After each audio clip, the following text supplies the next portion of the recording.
गुंतलेले मनवेडे तुझ्या सवे पर्व दुसरे भाग 30. संध्या आणि वेद हॉस्पिटलमध्ये आले. बाकी लोक पण बसले होते. संध्याला बसायला सांगितले त्याने. संध्या बसून आजूबाजूचं निरीक्षण करत होती. वेदही तिच्या बाजूला बसला होता. पहिल्यांदाच दोघंही गायनेकोलॉजिस्टकडे आले होते. अजूनपर्यंत फिजिशियनकडे गेले होते. नेहमीचे सर्दी खोकला आणि तापासाठी जवळचेच गोळे डॉक्टर परिचित होते. त्यांच्याकडे जाताना कधी दडपण जाणवलं नव्हतं, पण इथे आल्यावर थोडं वेगळंच दडपण जाणवलं संध्याला. एवढ्यात एक नर्स तिच्या जवळ आली. तुम्ही माझ्यासोबत या, नर्स म्हणाली. तसं संध्या वेदकडे बघत नर्स सोबत गेली. वेदने मानेनेच तिला जा, मी आहे इथे असं सांगितलं. संध्याला थोडी धाकधूक वाटत होती. ती नर्ससोबत जरा भीतभीतच चालली होती. नर्स एका डेस्कजवळ आली. डेस्कवर बसली आणि संध्याला समोर बसायला सांगितलं. संध्या हळूच तिथल्या खुर्चीवर बसली. तुमचं नाव सांगा, नर्स म्हणाली. संध्या वेद परब, संध्याने आपलं नाव सांगितलं. तुमचं वय, नर्सने विचारलं. 25, संध्याने सांगितलं. तुम्ही तिथे जाऊन वजन करा आणि इथे येऊन टेबलवर बसा, नर्सने सांगितलं. तसं संध्याने आपलं वजन चेक केलं. 36 किलो. संध्या नर्सकडे बघत म्हणाले. बरं, या इथे बसा. संध्या नर्सकडे आली आणि तिच्या जवळच्या छोट्या टेबलवर बसली. तिने ब्लड प्रेशर आणि पल्स चेक केले. तुम्ही पहिल्यांदा इथे आलात का, नर्सने विचारलं. हो, संध्या म्हणाली. तुम्हाला 400 रुपये द्यावे लागतील, नर्स म्हणाली. तसं संध्याने वेदला आत बोलावलं, कारण पैसे वेदकडे होते. गायनेकोलॉजिस्टची फी ही जास्त असते. वेदने पैसे दिले आणि नर्सने फाईल संध्याच्या हातात दिली. तुम्ही तिथे बसा, थोड्याच वेळात तुमचा नंबर येईल, नर्स संध्याला म्हणाली. तसं संध्या आणि वेद एका बाकड्यावर जाऊन बसले आणि आपला नंबर येण्याची वाट बघू लागले. अर्धा तास झाला तसं त्यांचा नंबर आला. ते दोघंही आतमध्ये गेले. कुठून सुरुवात करावी, काय करावं संध्याला कळत नव्हतं. डॉक्टर पाटील काहीतरी लिहिण्यात आणि फोन कॉल अटेंड करण्यात बिझी होत्या. त्यांनी 5 मिनिटांनी फोन ठेवला आणि मग संध्या आणि वेदकडे बघून हसत त्यांनी त्यांना बसायला सांगितलं. बसा, डॉक्टर पाटील खुर्चीकडे हात करत बसायला सांगितलं. संध्या आणि वेद शांतच होते. डॉक्टरांना बहुतेक अशा पेशंटची सवय असावी. मग त्यांनीच बोलायला सुरुवात केली. बोला, काय वाटतं? फाईल द्या मला, डॉक्टर पाटील म्हणाले. तसं संध्याने हातातील फाईल पुढे केली आणि दोघंही खुर्चीवर बसले. पण कसं बोलावं कळेना. शांत बघून आता डॉक्टर दोघांकडे बघू लागले. तुम्ही बोललात नाही तर मला काहीच उपचार करता येणार नाही, डॉक्टर शांतपणे बोलल्या. आमच्या लग्नाला जवळपास 3-3.5 वर्ष झाली आहेत. आम्ही प्रयत्न करूनही आम्हाला बाळ होत नाही, शेवटी वेद बोलला. संध्या त्याच्याकडेच बघत होती. बरं, काही आजार वगैरे, जसे की थायरॉईड वगैरे, डॉक्टरने विचारलं. नाही, संध्या म्हणाली. तुम्हाला, डॉक्टर वेदकडे बघत म्हणाल्या. नाही, मलाही काही आजार नाही, वेद डॉक्टरांना म्हणाला. अनुवंशिकताही असू शकते. तुमचा जन्म किती वर्षाने झाला, डॉक्टर म्हणाले. आई बाबांना मी अंदाजे 3-3.5 वर्षाने झाले, संध्या म्हणाले. बरं, ठीक आहे. मी काही औषध लिहून देते, ती 1 आठवडा घ्या. त्यानंतर इथे यायच्या आधी काही टेस्ट देते करायला, त्या करा आणि मग पुन्हा एकदा या, डॉक्टर म्हणाल्या आणि औषधं लिहून दिली. संध्याने फाईल घेतली. वेद आणि संध्या बाहेर आले. वेदने तिला खांद्यात हात टाकत बाईक जवळ आणला. डॉक्टरकडून निघाल्यापासून ती काहीच बोलली नव्हती. होईल सगळं ठीक. 1 आठवडा औषध घ्यायचे आहे, त्यानंतर टेस्ट करायचे आहे, तो तिला धीर देत म्हणाला. सोनोग्राफी करायला सांगितली आहे. संध्या घाबरतच म्हणाली. तिने अजूनपर्यंत फक्त इतरांकडून ऐकलं होतं, करायची कधी वेळच आली नव्हती. हो, पण अजून वेळ आहे, आधी औषधात तर घे, वेद म्हणाला. तो बाईक स्टार्ट करत म्हणाला, आज रोजच्यापेक्षा घरी यायला उशीर झाला होता. आधीच फोन करून सांगितलं होतं घरी, त्यामुळे चिंता नव्हती. संध्याला आता टेन्शन आलं होतं. होईल ना आपल्याला मूल. तिने आठवणीने औषध गोळ्या घेतल्या होत्या. एक दिवस ती मोजत होती. कधी होतील 8 दिवस आणि कधी आपल्याला पुन्हा जावं लागेल ह्याचा हिशेब तिने आत्ताच केला होता.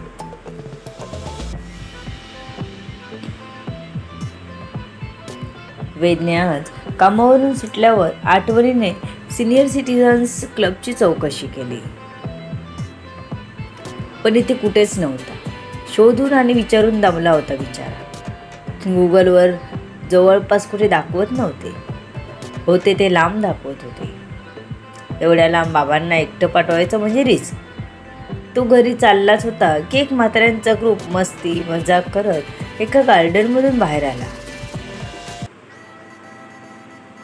हे गार्डन आपल्या रूमपासून थोडं लांब जरी असलं तरी बाबा चालत इथे येऊच शकतात. बाबांना इथे यायला सांगितलं पाहिजे, तो मनाशी म्हणाला. तरी बाबा जरी नाही ऐकले, नाहीच काय झाली व्यवस्था, तर आजी आजोबांना बोलवायला पाहिजे. त्यांचंही आता वय झालं होतं.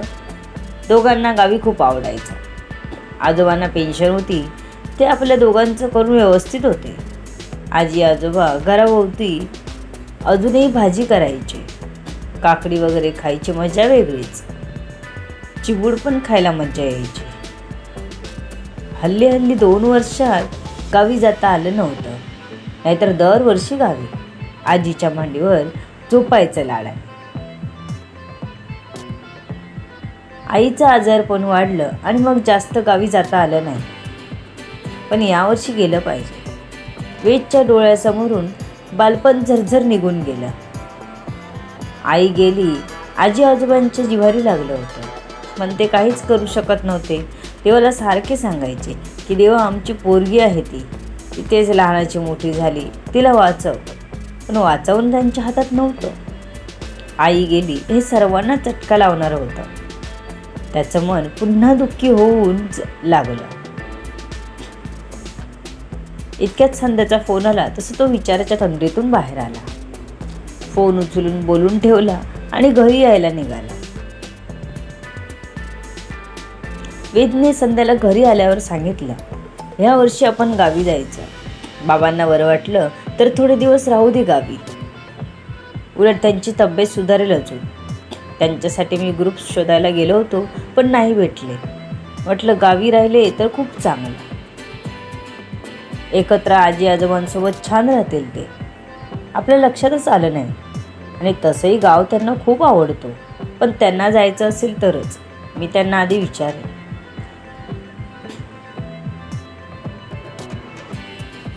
वेद बोलला आणि वेदांकडे गेला. बाबा, आम्ही गावी जायचं म्हणतोय. मला आणि संध्याला सुट्टी मिळेल तेवढे दिवस गावी थांबणार. नंतर मी आणि संध्या येऊ मुंबईला. तुम्ही हवं तर आजी आजोबांसोबत थांबा थोडे दिवस, नंतर मी न्यायला येईन. तुमचं काय म्हणणं आहे? वेद म्हणाला. तसे वेदांत खुश झाले होते. वा, छान कल्पना आहे. तसंही मला गाव खूप आवडतं. थोडे दिवस गावाला राहून येईल, वेदांत म्हणाले. चालेल, मी सुट्टी अप्रूव्ह करून घेतो आणि मग तिकीट काढतो, वेदांकडे बघत म्हणाला. आता वेदांत गावी राहणार म्हणजे जास्त काळजी करायची गरज नव्हती. आता फक्त दोघांना बाळासाठी ट्राय करायचं होतं. संध्या नित्यनेमाने औषध गोळ्या घेत होती. तिला सोनोग्राफी करायला खूप भीती वाटत होती, पण मनात देवाचं नाव घेत ती स्वतःला धीर देत होती. 8 दिवस झाले तसे डॉक्टरने सांगितल्याप्रमाणे टेस्ट करायच्या होत्या. वेदने आणि संध्याने सुट्टी घेतली होती आज. दोघंही लवकरच लॅबमध्ये गेले. मॅडम, तुमचा पेपर दाखवा म्हणत रिसेप्शनिस्टने हात पुढे केला. संध्याने लगेच तिच्या हातात पेपर दिला. तिने पेपरवरच्या टेस्ट बघत संध्याला सांगितलं, ब्लड टेस्ट नंतर करू, आधी सोनोग्राफी करून घ्या. त्यात इथे पाणी ठेवलंय, ते प्या भरपूर आणि मग थोडं फिरा. युरिन सेन्सेशन वाटलं की लगेच मला सांगा. संध्याने ऐकून घेत फक्त मान हलवली. तिला भीती वाटत होती. वेद तिथेच उभा होता. सर, तुम्ही तिथे बसून घ्या, मॅडमना आत जाऊ दे. रिसेप्शनवाली असं म्हणाली तसं संध्याच्या पोटात गोळा चाला. म्हणजे एकट्यालाच जायचं आहे का? ती मनातच बोलली. वेद जाऊन गप्प बाकड्यावर बसला. मॅडम, तुम्ही पाणी प्या. संध्याला विचारत वेदकडे बघताना बघून रिसेप्शनिस्टने सांगितलं. तसं संध्या पाणी पिऊ लागली. पोट आता पाणी पिऊन भरलं होतं आणि तिला वॉशरूमला जाऊ वाटू लागलं. तसं ती पटपट चालत रिसेप्शनिस्टकडे आली. तिने आपल्याला युरिन सेन्सेशन आल्याचं सांगितलं. इकडे या, आत एक पेशंट आहे, ते बाहेर आल्या की तुम्ही जा. संध्याला दरवाजाबाहेर उभं करून ती आपल्या डेस्कवर आली.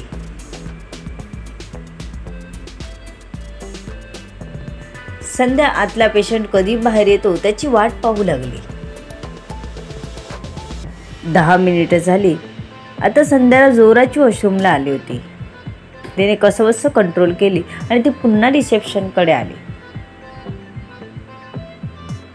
मॅडम, आतला पेशंट बाहेर आल्याशिवाय तुम्हाला नाही पाठवू शकत. तिथेच उभं राहा. त्या बाहेर आल्या की तुम्ही लगेच जा. संध्याला थोडा रागच आलेला. पाणी प्या सांगून भरपूर पाणी प्यायला लावलं. त्यामुळे आता कंट्रोल करताना तिलाच त्रास होत होता.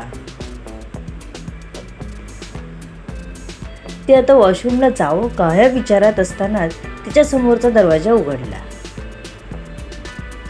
तसं तिला बरं वाटलं. ती लगेच आत जायला गेली तर तिथल्या नर्सने तिला अडवलं. मॅडम, 2 मिनिटं थांबा, डॉक्टर काम करत आहे, बोलावलं की या. संध्याला आता जास्तच राग येऊ लागला होता. कारण आपण ह्याच्यावर कोणत्याही क्षणी राग काढू की काय असं तिला वाटू लागलं होतं. बसून बसून वेदही कंटाळून गेला होता. टीव्हीवर न्यूज लागल्या होत्या, त्या बघत होता.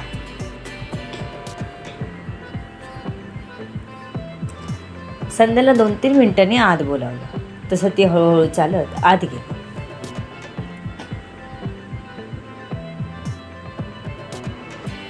बाकावर झोपून तिला पाण्यासारखी दिसणारी चिकट क्रीम त्या मशीनच्या पुढच्या टोकाला घेऊन पोटावर, ओटीपोटावर जसं फिरवू लागले तसं संध्याला गुदगुल्या होऊ लागल्या.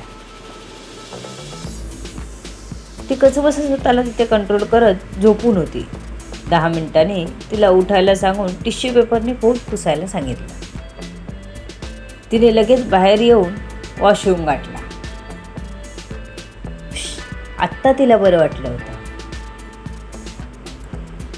नर्स तिची फाईल घेऊन बाहेर आली. तुमची फाईल घ्या. संध्याने लगेच हात पुढे करून आपली फाईल घेतली व वेदकडे आली. किती वेळ? वेद वैतागत म्हणाला. पुढे पेशंट होता. संध्या शांतपणे म्हणाली. ब्लड टेस्ट करायची आहे ना? वेदने विचारलं. हो, थांबा त्यांना विचारूया. तिने मागे वळून रिसेप्शनिस्टला विचारलं. तिने एका साईडला बोट करत दाखवलं. तसं दोघंही तिकडे गेले. 10 मिनिटातच तिचं ब्लड घेऊन झालं होतं. सगळे रिपोर्ट्स तुम्हाला संध्याकाळी मिळतील. रिसेप्शनिस्ट म्हणाले. तिच्याकडून पावती घेत आता दोघंही बाहेर पडले. नाश्ता बाहेरच करून घरी पोचले. आता रिपोर्ट काय येतील याचंच टेन्शन आलं होतं संध्याला. काय असते रिपोर्ट देवच जाणे, ती स्वतःला समजावत म्हणाली. आज सुट्टी होती. साधनाने जेवण बनवलं होतं. ती जरा आराम करायला बेडरूममध्ये गेली. वेदलाही टेन्शन आलं होतं. त्याने कपाटातून ड्रिंक काढलं आणि तो पीत बसला. दुपार झाली होती. संध्याला हासभासही नव्हता की हा ड्रिंक घ्यायला बसला असेल. संध्या बेडरूममध्ये आली. भेटूया पुढच्या भागात. काय होईल? मला तर टेन्शन आलंय. तुम्हालाही आलं की नाही? कमेंट करून सांगत जावा. लेखिका शब्दवेदी उर्फ संतोषी राणे, पाताळे. धन्यवाद.